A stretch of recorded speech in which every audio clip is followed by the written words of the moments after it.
What's up, everyone, and welcome to the Operation Grim Sky full reveal. My name is Justin Kruger, community developer on Rainbow Six Siege, and today we are about to go over all the details of our two new operators, Maverick and Clash. And we have a new rework in the works coming to you very soon, the rework of Hereford. And to help me break down all of these details, please welcome our two panelists, Jeremy Dowsett, level designer, and Emilian Lomé, game designer. How you guys doing? I'm doing good, man. How are you? I'm doing fantastic. These events have been amazing. The games have been amazing. Emilian, how's your event been so far? That week has been incredible. It's insane to see the crowd, to see the team at the level they have. It's fantastic. Such a good time. The crowd has been incredible. This entire event, they've been going crazy, and I know they cannot wait to get into some of this content that we got coming up.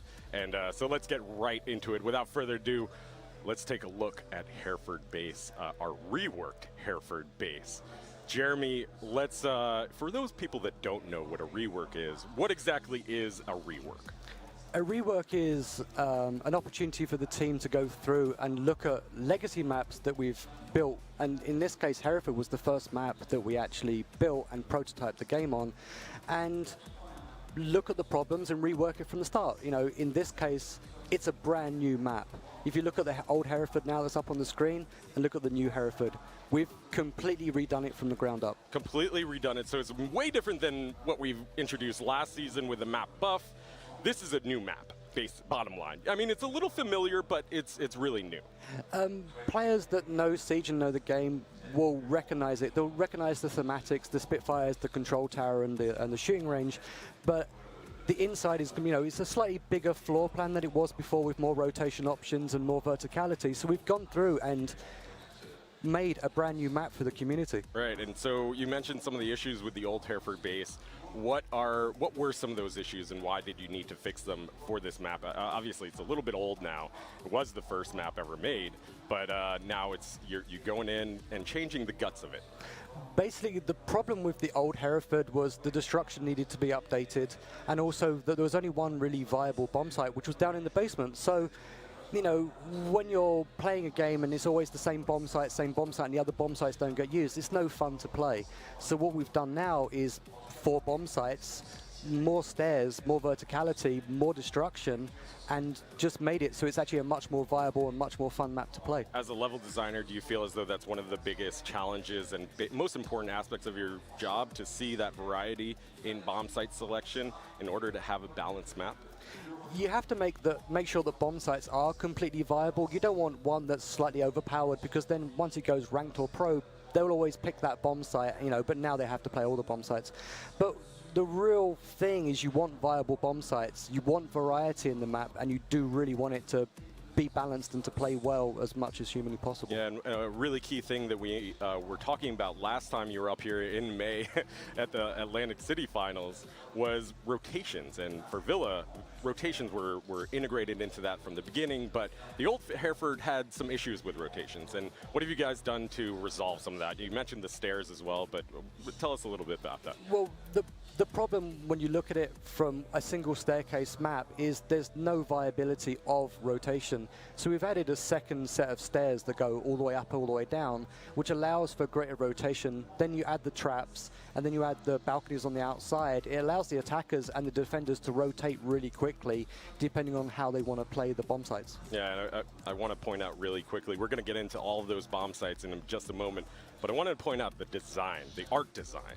You and your team and the art team back in Montreal have done an incredible job at revamping this map. The art team, again, have done an absolutely superb job. You know, it feels like Hereford. It doesn't feel like it's a completely alien space. It feels like Hereford. It looks like Hereford. It's got the same thematics, the same feel. Like, Max and the art team in Montreal did an absolutely superb job. Of course, it's England, so they made it rain, which kind of irks, you feel insulted? It irks me a little bit that it's raining. It doesn't rain in England all the time, but you know, it's grim sky. It's raining. You know, it fits really well with the operation. Fits it. You feel it. You feel the ambiance. You feel the environment. And I think, you know, I got tweeted at when we first revealed this this map. One of the tweets that I received was, you know, it feels as though as as though I imagined exactly how it would be in the books. So, you know, it's going back to a little bit of that thematics that we really wanted to introduce with Hereford. The old art style was a little bit gray all over the place. Hard to do a lot of call-outs on that as well. It impacted gameplay, and I think players will be pleasantly surprised when they enter into Hereford for the first time. It's definitely not a problem anymore. The thematics are very strong, and it's great to hear that people feel that when they see this map now, they feel like it's come from the books. You know, that's what we strive to achieve at all times, is to go through and make it feel like a real living, breathing place, you know. And like I said, the art team did an amazing job on this, and I'm super proud to have worked on the map with the other designers. Yeah, all right, so let's go into the spawns and into this building and break it down bomb site by bomb site, because I really want to get into the guts of this. But let's start with the spawn points. What has changed with the spawn points? Nothing much has really changed with the spawn points. You've still got control tower, the shooting range, and the Spitfire courtyard. So that will feel very familiar to anyone that's played Hereford, and hopefully the entire community has. So nothing's really changed. The approaches have changed. Because obviously the outside's completely changed, the inside's changed. The approaches have changed a little bit, but they're pretty well sheltered, and they're very good approach lines for so the in terms of those approaches, you know, a lot of those elements, a lot of those objects that were there before have completely been redesigned. Yes, everything's been redesigned. Yeah, cool. All right, so let's get into the guts of this building. Jeremy, I know you're excited to break it down. We're going to be going floor by floor, starting with the third floor down all the way to the basement. So let's start with that third floor bomb sites, and we have ammo and tractor on the third floor. How you got a tractor on the third floor is beyond me, but, you know, break down the strategy for this. Ammo and tractor is actually one of the bomb sites that we actually had the most trouble with. It wasn't very viable, and we had to rework it a few times. It's a very open space with not too much cover, so it does make it quite tricky to actually go through and defend. There's no direct access really to a bomb site, so as per usual, you have to commit to the bomb site to actually go through and be able to attack it, or, you know, attack it fully. It's really interesting because you're looking for the attackers to come from the balcony or from the two stairs that come up. Yeah, and we're going to be taking a look at that entranceway in just a moment, but you know, that strategy of defending from the balcony, from the outside, from the top. How is that for you as a designer to really design that defense point? It's actually really fun to design something like that, and there's a few little tips and tricks you can actually use as an attacker. Remember, there is a drone vent up on the roof, so if you need to drone that bomb site, or if you need to drone any bomb site, you can go top down or bottom up. But what makes this so fun is there's so many avenues for the attackers to come at you from the stairs or from the balcony, so you can feint out the defenders quite easily. Yeah, from the stairs or even the roof. I feel like there's going to be a lot of external rotations on this map I think for this bomb site. I think you're going to find a lot of people, if they need to rotate, they'll go up on the roof and come down and rappel on the other side for sure. And now that balcony is really important as well. Talk to us a little bit about that balcony. Why is that there? The balcony's there to allow another option for the attackers to actually come in, but to also have another avenue for defense, because if you've only got two sets of stairs and a couple of windows, it's not really enough for, you know, fun gameplay. But you throw that balcony into the mix, it really does mix it up, and it's a very, very tense bomb site to defend. One of the words that you described this bomb site was absolute chaos. It's so much fun. Even when we're playtesting it internally, like, you can hear the team screaming, like just because sometimes you just get hit and you just don't expect to know where it's coming from, and it just comes from every side, and there's not much cover, and you're just running for hell. It's so much fun to play. I think the community is going to love this one. And I mean, that's where we always start with on our maps. Our operators is fun, right? Yeah. So that's what you're trying to achieve here. All right, let's move on to the second floor. We have kids' room and master bedroom on the second floor. Let's take a look at these bomb sites here. Tell us a little bit about the strategy behind defending and attacking the second floor. Kids' room, master bedroom is a really good area to go through and play. It's a very viable bomb site. It's an awful lot of fun. You see in the kids' bedroom, there's the bunk beds and there's the bomb right on the side, and it's really fun to try and defend the bomb. Like, if you got someone staying back and trying to hold, the area, and there's a lot of options to actually extend your defense on this floor for sure. Yeah, and you mentioned that verticality. Yes. And that verticality comes into play on the second floor really, really importantly, because you have those hatches, you have those line of sight floors on both sides. Yeah. On the floors and the ceilings. So how are players going to be defending against that verticality on this floor? It's a tricky one. I haven't quite figured it out myself yet, but you'll generally find people there are areas that aren't actually destructible floor, and you'll find a lot of people will be rotating through those areas, knowing that they've actually got a little safe passage for a period of time. But you can get shot, like you said, from above or from below, so you're never really safe. Yeah, I think that's one of the key things on this new rework is that verticality, and we'll see it throughout the map entirely on that third floor, on that second floor. And now let's move on to the first floor, where we have kitchen dining room. Tell us about the strategies that you'll see on kitchen dining room, and what has changed on the first floor, Jeremy? Okay, what's changed on the first floor is there was that massive choke. That massive hallway where you have the choke point at the entrance and the choke point at the stairs, and chaos in the middle. So is that still there? No, that's not there anymore. Okay. We've the entire floor plan for the entire map has changed, but obviously you don't want choke points when you're designing a map, so we've taken as many of the choke points as you can actually out of the map. So the corridor's not straight. You've still got quite good line of sight. Playing with a mirror wall is actually really quite fun.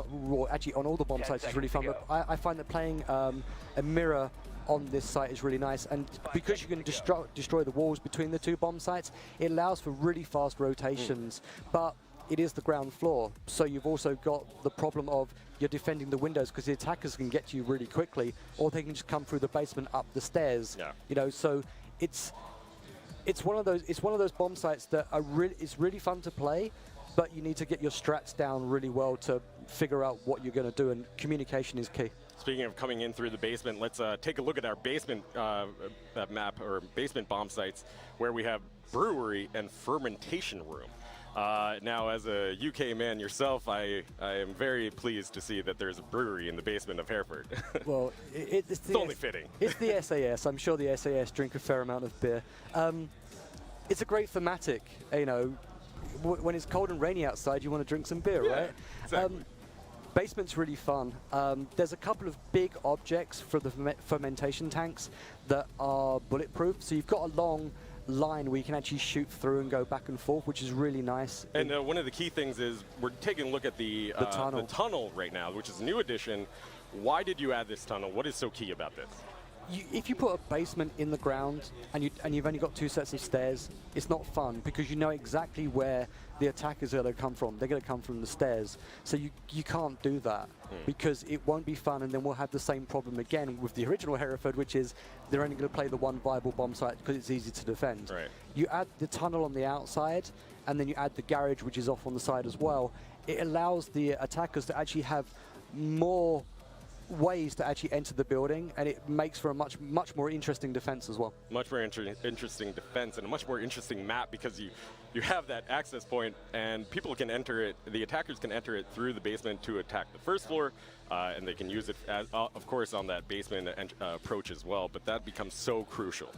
Of course, it's one of those things where, when you watch the pros plays and you watch ranked level players play, you watch them droning a lot of the time, and this map allows for droning from the basement. So you can go through and check for the roamers, and it allows from roaming from the top as well, so you can actually come down with your drone from the roof, and you're in relative safety on the roof, and you're in relative safety outside when you're down by the basement as well. So it allows anyone that's playing a roaming game and a droning out game to actually allows them a lot of options, for sure. A lot of options, a lot of creativity, a lot of strategy that I'm sure we'll see once this hits the test server. But before we close out Hereford, what are some of the key takeaways that you want the community to know about? The most important thing when you approach this map is, remember, it's a brand new map, but the two stairwells are definitely key. The drone vent on the roof, and definitely the balcony on the side, because they're the three elements that are really going to allow players to actually get in and explore the map quickly and get to their objective fast. Why did you feel it's so necessary to add that second stairwell? It's mainly for navigation and flow. You know, when we design maps in Montreal, we look at navigation, flow, verticality, and viability of bomb sites. One set of stairs isn't enough for navigation and flow, and it doesn't allow for very good rotations. So obviously, you need to add a second set of stairs.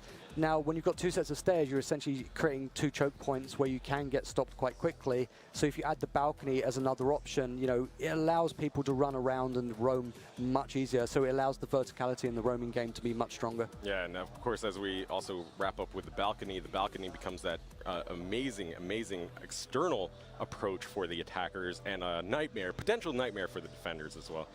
I wouldn't say nightmare. I'd say it's just it's kind of fun because when you get it right, it feels so good. So good. But when you're slightly off your game and you're not hitting your shots, yeah, it can lead to a world of pain very quickly. Yeah, that's for because sure. the attackers can utilize that approach and get cut off or get a frag in the early game as they're picking off the defender in that area, guarding that area. They can really utilize that and take that to their advantage.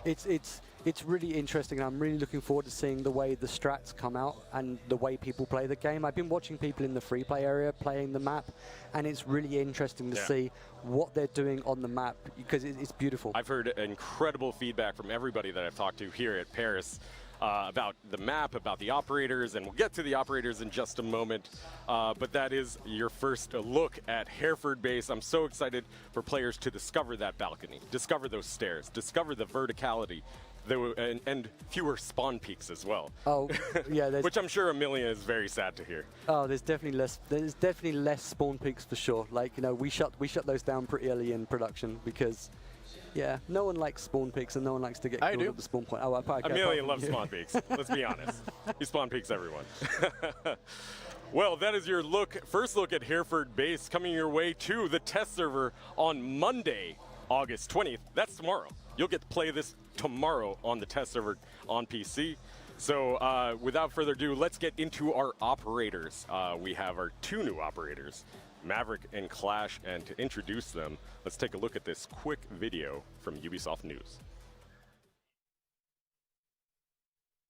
In Operation Grim Sky, things are heating up and getting electric as two new operators, one attacker and one defender, join Team Rainbow, where they'll put their training to the test on a completely reworked Hereford base. The gentleman quietly burning a hole through this reinforced wall is Maverick. A 1-armor, 3-speed operator, Maverick comes equipped with the Surrey Torch. Unlike Thermite and Hibana, who are able to make large holes in reinforced walls, Maverick is able to burn his way through barriers and create holes of various sizes. It'll take up nearly all of your torch's fuel to create a hole you can actually move through, but what Maverick excels at is cutting out small, sneaky windows, creating sight lines nearly anywhere. The Surrey Torch is able to melt just about anything, like breakable walls, reinforced walls, castle barricades, deployable shields, floor hatches, Maestro's evil eye, and even defending operators. This is one of the most dynamic gadgets around, capable of melting holes of many shapes and sizes in the defending team's reinforcements.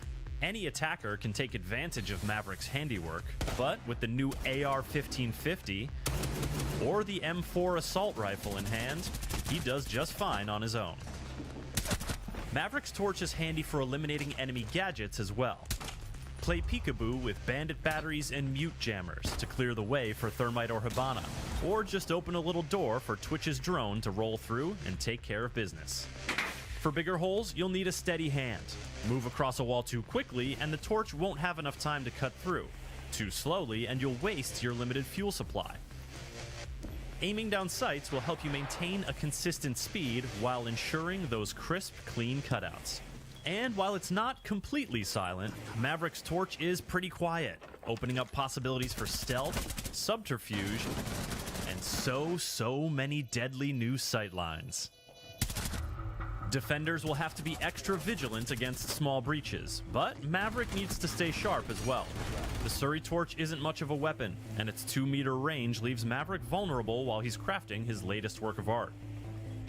A quick call out from a defender could leave you vulnerable to a flanking attack, so be sure to deploy that claymore wisely.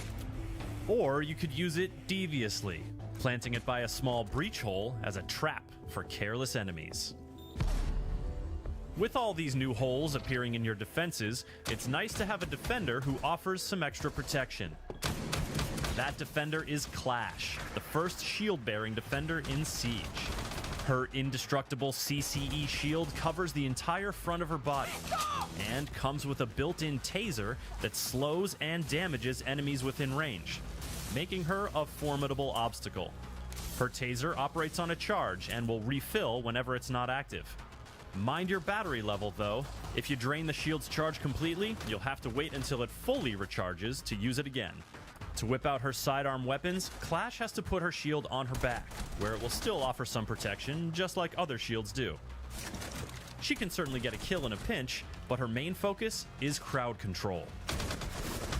As a former riot officer with the British MPS, Clash is no stranger to close quarters action. Slowing down the attack makes the clock work in your favor, while drawing your enemy's attention has the added benefit of making them more susceptible to flanking attacks from your teammates. And let's not forget one of the most powerful things a shield can do: block enemy fire. Has that pesky Maverick cut a hole into a reinforced wall and exposed your entire team? Plug it up with Clash. Sometimes physically blocking an enemy's progress is your best play, but don't be afraid to use your protection to your advantage.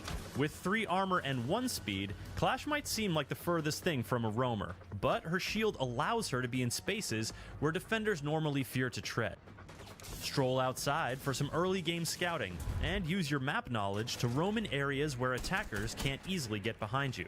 Your P10C or SPSMG sidearms mean enemies can't safely turn their back on you. But even with your shield up, you're not invincible. Thatcher can temporarily disable the taser with his EMP grenades. And Capitão's asphyxiating bolts can do serious damage to the slow-moving Clash, even with her shield equipped.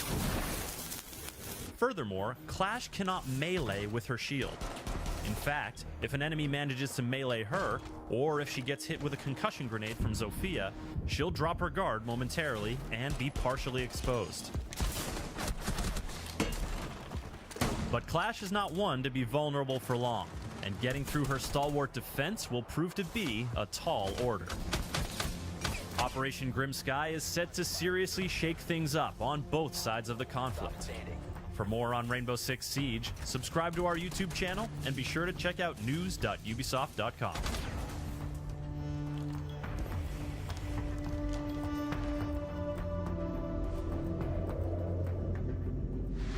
And there it is. That's your first look at Clash and Maverick.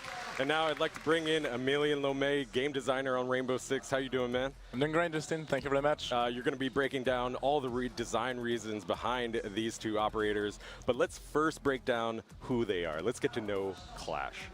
Clash, who is she? Well, Clash is someone who believes to fight for the good cause. She puts team play above all else. She's resolute, she's sharp-witted, and she's a bit arrogant, but extremely loyal. Arrogant but loyal. I like her already. So how does her gameplay play out? Obviously, we saw a little bit in that footage, but how did you design her?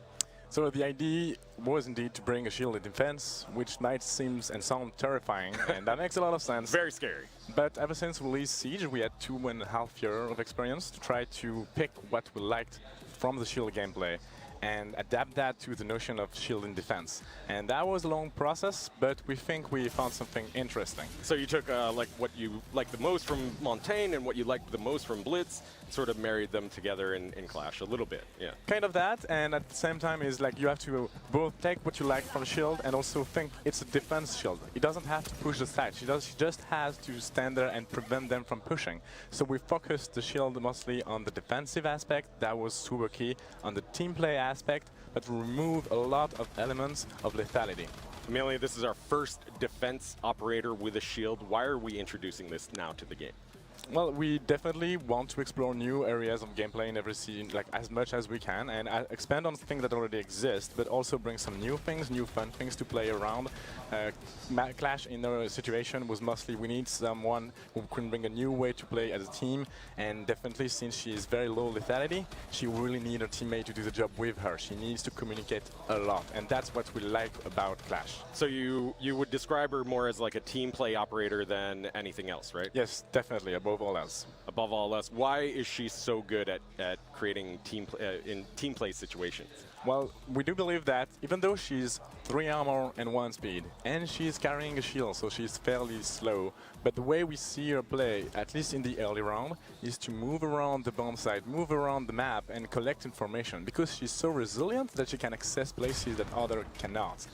However, if she gets too far away from her teammate, since she's not capable really to defend herself that well, she will be very, very weak with the enemy team. So she needs at the same time to be very well aware of the position of the enemy and her teammate. Right, so because she has low lethality, she needs a little bit of backup, a little bit of support before she pulls out her weapons. And I mean, looking at her, she really is strong at gathering that intel, as you mentioned. Would you sort of describe her as like a roaming anchor? Is that something you would say? It's kind of accurate, yeah. I would say it's like this 2-stage in the round where you would be like this roaming or support roamer during the first part of the round, relaying information a lot, moving a lot, gathering information, and then maybe come back to site in the second half to try to use a shield, a taser shield that will slow down your enemies to prevent the push and prevent the enemy from planting the diffuser and accessing the objective. Yeah, the taser is really one of the key elements of her gadget. It keeps players at bay, it keeps them at distance. Is that really important for Clash? Yes, it's really key because, like I said, contrary to other shield, every shield we have, especially Blitz, but also even Montaigne or even Hughes, they want to close the gap to you. Their long range are not that effective, but they want to close the gap. They want to get to your face. However, Clash is the exact opposite. She's a shield in defense, so you need to think this the other way around. She will do everything in her power to prevent you from making to close range, because she's extremely weak at close range. She will try to do the exact opposite, and new player that will discover Clash after playing other shields will need to get that in mind as well. When they see Clash, do not run away. Try to close the gap. Try to rush her, try and close that gap in order to get that melee off so that you can have that semi-guard break. Now, you mentioned, circling back a little bit, you mentioned team play. That is one of the key aspects of Clash. How do you think she's going to fare in competitive play here? I'm very curious about that. To be honest, it's always extremely difficult to plan what's going to happen in Pro League. Since she requires a lot of team play, I do expect to see her. It's a big sacrifice to bring Clash with you, because you do not lose the gun entirely, but almost. And if you do that, you need to make the most out of her capability, and that implies a lot of team play. So I do see her being used there as roaming, supporting the roamers, preventing access to the side, playing the time a lot, which is the most important resource in the game. Potentially that's where she's going to shine the most, because you are going to have that communication, that coordination between players, and have structured strategies around Clash where she's not only defending and blocking a site push, but she can push outside the map a little bit and gather that intel to the team, and then also provide a little strategy of maybe having a defender behind her in order to see through the shield, because that shield is see-through. That's the first see-through shield we're introducing. Why do you think that's so key to Clash? Well, the see-through aspect of the shield is really interesting. It gives the defender, it's not like a mirror in the sense that it's see-through both ways, but still it kind of is this movable mirror that you can move through the map with the Jaeger behind and get some kills. So this is the first aspect. Second aspect is a very big shield, and it's terrifying. The psychological effect of seeing Clash will refocus the attention of the attacking team on them. And this is where team play comes back here, because as soon as the attention is focused on you, now is the time for Ella and Jaeger and anyone free speed around to get the kills against the attacking team. Right, get that kills from behind her as a, she seems like a really good, solid support character. Low lethality, but she still has guns, right? This is still Rainbow Six Siege. Let's take a look at her loadout. What is she packing? So yeah, her primary weapon is the shield, and she cannot have a sidearm with that shield. It's a big shield, and you cannot have your sidearm with it. But so in the same way that like Blitz and Montaigne have their primary as like as their shield. Yes, but they have their sidearm with the shield. Right. She cannot. She can't. But if she plays the shield in her back, she can access her sidearms, which are both great weapons. We have a handgun, and the first burst fire weapon of the game, 2 bullets.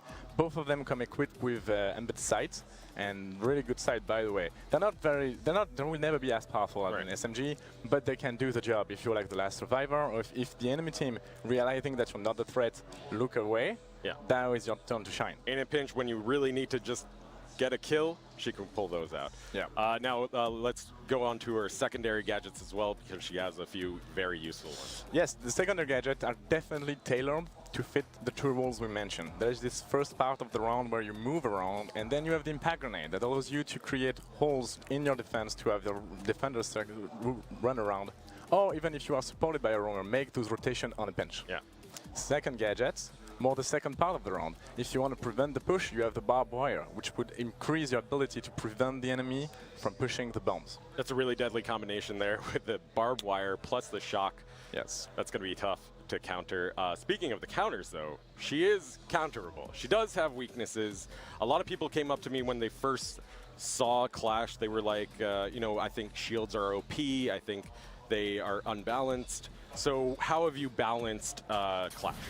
Well, she has, like, again, we had a learning in these 2.5 years of having Blitz running around and all, and now we think that we found some ways to have Clash being very interesting to play, but also not as frustrating to play against. And most of those counter comes from that.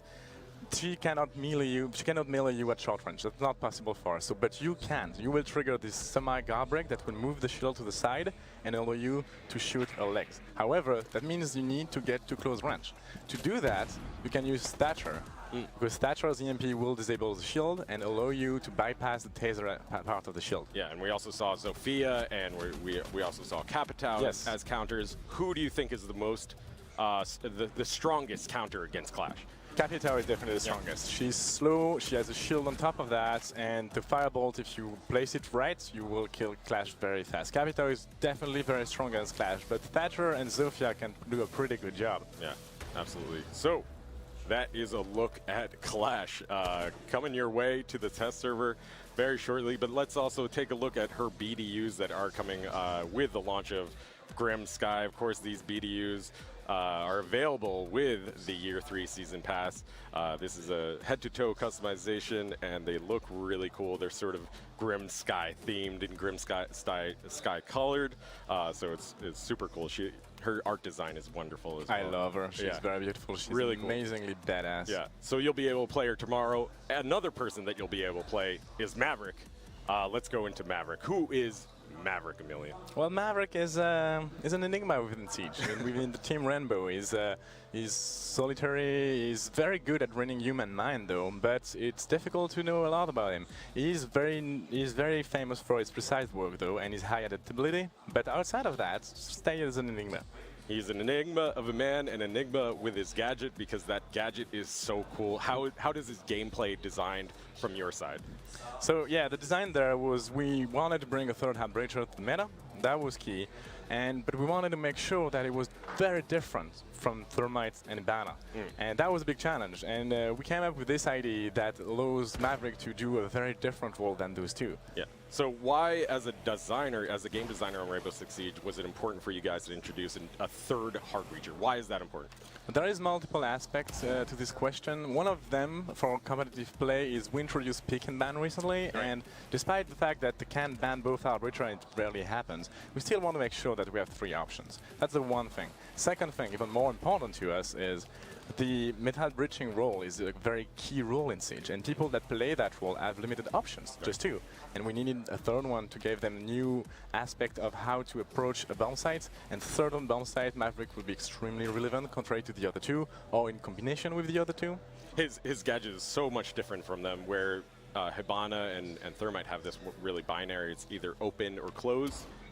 Maverick has a lot of creativity. What are some of the strategies that you have seen in your play sessions? Well, in practice, we introduced Maverick as a hard breacher. That was the key. But what we see in the gameplay, and it's very true, is he stands between hard breacher and disabler. You have Twitch, Thatcher, Thermite, Ibana, and he's somewhere between the 2. Because you can bring him as your main hard breacher and try to make small holes, or you can bring him with Thermite to destroy the bandit battery, the new jammers, and you can use him with this specific role. Yeah. And obviously, he is an alternative to like a Hibana and Thermite.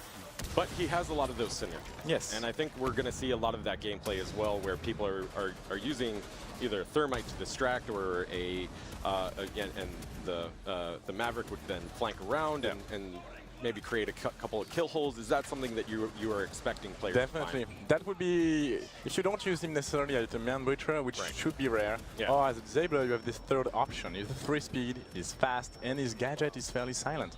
So you can just run around and destroy, make some tiny holes in the defense beyond them. And when they're watching thermite blowing up the wall, they're watching the other way, and then you can get some pretty sneaky kills. Yeah, again, for a competitive player, how do you think he's going to play? It's really, again, super tricky, and since he's so creative in his ability to make whatever he wants, I'm really curious to see what they're gonna do. He doesn't have a lot of resources in his gadgets, so he's never gonna replace the Thermite or even Ibana, but he can. It's a very new role in the bridging meta, and we're gonna see a lot of interesting things with Maverick. Yeah, a lot of interesting things, a lot of creativity, and let's take a look at his loadout as well. His loadout's pretty powerful, would you say? Yeah, fairly potent. It's a classic for an attacker, I would say. Yeah. We have a semi-automatic DMR, and we have an assault rifle. Those two very good weapons, and the sound design of those weapons are amazing. It's 3 armor, 3 speed, 1 armor, so very fast. And he has a handgun with that. But the most important and interesting thing about Maverick and his loadout, secondary gadgets. Secondary gadgets. Tell us a little bit about his secondary gadgets. What are they? So the secondary gadgets are very important for him. He has 2, Claymore and Smoke. This is 2 very different approaches to Maverick. The Smoke is, since he's a very potent hard breacher, since he cannot really be countered by Mute and Bandit, he needs drawback. And the drawback is it takes time, a lot of time to make your holes. You're exposed, you're very close to the wall. The enemy team see the torch through the wall, so they can challenge you and try to kill you. So it's very tricky as a Maverick to trying to find a hole if the enemy team is aware. But you can use your smoke grenade. You make a tiny hole, toss a smoke grenade, hide most of it, and then you can finish the job. Or you can have someone peeking that hole, or like a glass peeking through the smoke. Yeah, a Blackbeard at the hole. A lot of options. Oh man, a Blackbeard. Yes. I didn't even think of that. That would be really key. I mean, and also, I mean, he's great counter against Mira as well, as we saw in that trailer where you can have a Twitch drone roll in and pop open those mirror holes. Those have become so important. I mean, we see Mira as like almost 100% pick rate or ban rate as well. Yeah. Those bottom holes at the bottom of the wall are also very key. You can have a drone go there, so Twitch drone, for example, and deal with the Mira. But this is where the second gadget comes into play. You can place the Claymore mine there and create some insanely sneaky traps. Insanely sneaky traps. And now let's move on to his counters. How do you stop him? Well, there is, again, since he's somewhere between Disabler and Metal Breacher, he's not in the same counter loop as Ibana and Thermite, obviously. However, removing this counter meant we had to think of a lot of drawbacks, and as we mentioned, you need to be very close to the wall, the enemy team knows you're there, and you're very slow, and the holes appears as you go. So anyone that just peeked the hole can shoot you. Anyone that tosses a C4 through the hole, they know you're like 1.5 meters behind it, so you're gonna die with that. Either you need to sneak and do this discreetly, or you need teammate to cover you. Now, Emilian, we're introducing an operator that doesn't have a counter directly from another gadget. There's no bandit, no mute counter. Don't you think it's a little silly that the counter against him is just shooting him in the head? Well, that's the main counter against anyone, to be honest. But I understand the concern. I just encourage the player to play it and see how it goes, in the sense that we were very careful about implementing drawbacks to this powerful gadget.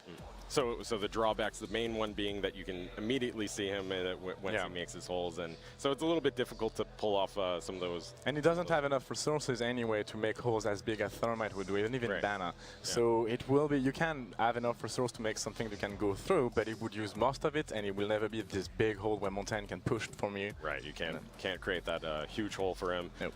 Great, so that is a look at Maverick. Now let's take a look at his BDUs as well that are coming with the launch of Grim Sky. Once again, these are head-to-toe BDUs, customization items that will be day one once Grim Sky launches, and you can get them with the Year 3 Season Pass.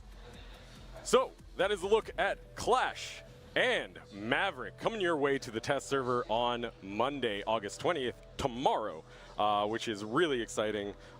Amelia, before we move on to our next segment with breaking down some features that are also coming in Grim Sky, how would you describe Clash of Maverick in just a few words, just to wrap it up?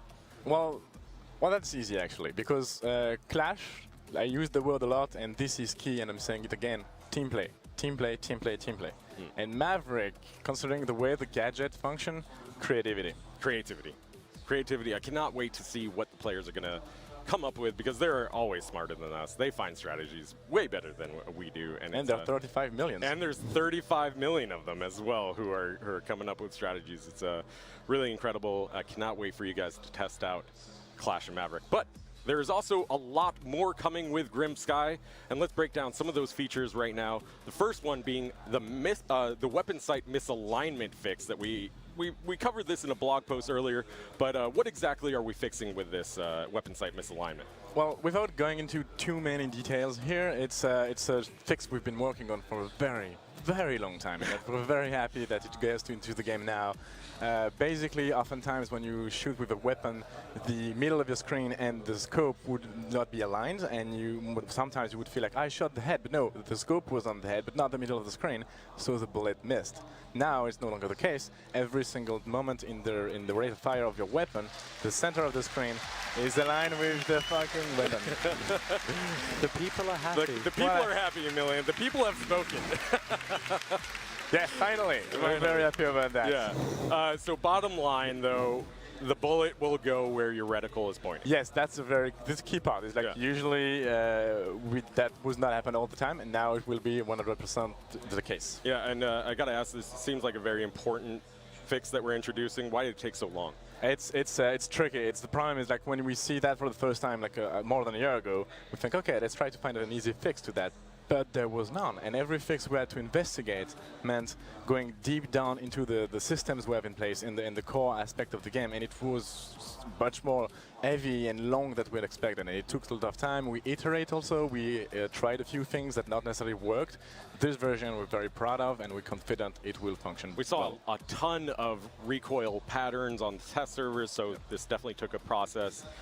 But it's finally coming with Grim Sky. Yes, finally. Yeah, also coming with Grim Sky is the new idle pick. So streamers no longer have to play as Recruit when they run away to the bathroom or are getting another drink or whatever. I always see that on stream, and I'm really excited about this change where it'll automatically select a random operator once if you don't select an operator. So yes, that's it's a comfort of life, quality of life. Pick. It happened to every one of us. Yeah. It happened always, and that's really comfortable. The interesting aspect of that is it came from a different feature. It came because we needed that for pick and ban, because there is no recruit in pick and ban. And playing pick and ban, you're like, yeah, but that's cool. Let's just bring this right away into rank and casual in the rest of the game. So this is how, like, those big features that I might have meant for different purposes end up just joining the rest of the game. Yeah, absolutely. Now, we have the map rework, but we also have a map buff as well. Jeremy, tell us about the map buff. Well, everyone knows and loves Consulate, right? Oh, we all love it. Well, we've gone through and we've reworked Consulate. You'll see the before and afters here. We've gone through, redone the art.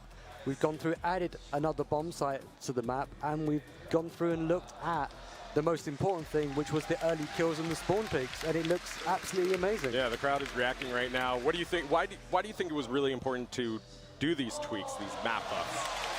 Oh, they really do like the map. They do like it. The importance of doing it was the main thing was adding a fourth bomb, so it makes... Let them clap. They're clapping away. They're cheering. Man. No, our team in Montreal should be super proud because they did a superb job yet again. But adding a fourth bomb into the map was actually one of the key things we wanted to do, because 4 bombs equals more fun. It also makes the map an awful lot more viable for ranked and pro play. Yeah, it was removed from competitive play, and this is one of the reasons why. Or was it? Maybe? I don't know. Well, I know a lot of people have been complaining about it because of some of these issues that you're fixing, but yeah, but one of the aspects we had in mind as well when we released pick and ban is we introduced a rotation to 3 bomb sites, and we removed map that didn't have a 4th one. Right. However, Consulate was too good to be removed, and those guys just catch our own problem with very well. And now we have 4 bomb sites. There you go. So we added a 4th bomb site to make it more viable and more competitive. Yeah. So now it's super fun. Now it's better. It's prettier. A few things have moved around a little bit, but it's, you know, it's like a comfy pair of slippers. You're like, don't be scared. It's still the same map. It's perfectly fine, but it plays better, it looks better, and it's absolutely superb. Yeah, absolutely. Now, another feature that we just introduced because of Maverick is the new hatch destruction rework. Millian, tell us a little bit about why you guys introduced this. Well, that's also a thing we had in mind a very long time ago. When we released Ibana, it felt not right that hatch was binary, that hatch would be destroyed or not, and that's it. So what we wanted to do for a while, and that now Maverick allows us to do, is this semi-destruction. That means that if you want to destroy a hatch with thermite, no problem, always work. Thermite will always blow the hatch, but Hibana, you'll need 6 pellets, exactly. You need your 6 pellets. It doesn't sound like a big difference, but if a roamer is around and gets a few shots on your pellets, then you need to use another of your resources to get the hatch done. Yeah, or you can have Maverick come by and finish the job. Exactly. Right? Maverick can come by with his job. If it deals enough damage to the hatch, it will be destroyed also. So he can deal with hatch as well, but he can also make those sneaky holes and kill people below. Now we've outlined a lot of these features on our blog, rainbow6.com. We also have a ton more coming with Grim Sky, including two-factor authentication for ranked. We want you guys to protect your accounts, protect those accounts from hackers. So activate two-factor authentication on your accounts. We also have R6 Fix, where you can go and report bugs, report any issues. But we have one more surprise for you, and that is the Elite skin. We have the Frost Elite skin coming with Operation Grim Sky. And here you're taking a look at Frost Elite. Of course, the Elite skins are premium skin that are available with a full head-to-toe redesign of the character, plus a weapon skin, a charm, and that awesome victory screen animation. I'm so pumped for players to try that out. And of course, Operation Grim Sky launches tomorrow on the test server, Monday, August 20th. You'll be able to play it. You'll be able to play Clash, Maverick, the new map rework for Hereford. You'll be able to play the new buff for Consulate. I'm so excited, and thank you guys so much for joining me. Jeremy, Emilian, thank you guys so much. Thank you very much. Thank you, Justin. Yeah, That's absolutely. great. Thank you, everyone around playing Siege around the world, and thank you, everyone in this amazing room. It's fantastic. It's and